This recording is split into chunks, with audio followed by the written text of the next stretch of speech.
तो पूर्वी आम्ही असा हाय स्क्वॉट मारत होतो, म्हणजे अशा प्रकारे हाय स्क्वॉट आहे.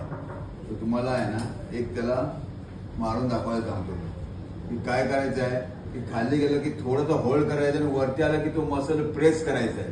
तो 1 मिनिट आणि हात आहे ना तुमचा समोर पाहिजे, हात इकडे समोर पाहिजे. त्या ठिकाणी तुम्ही उभे असणार त्या ठिकाणी होल्ड कर.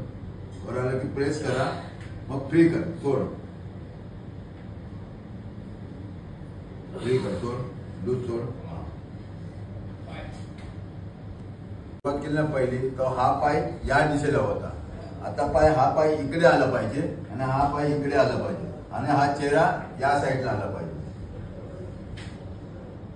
समजलं? आता आपण जो घेतलाय ना तो या साईडने घेतलाय, या साईडने. जो पहिला घेतला तो या साईडने घेतला. मग दोन्ही फॉर्मने अलग अलग चेंज होऊन मारणार आहे.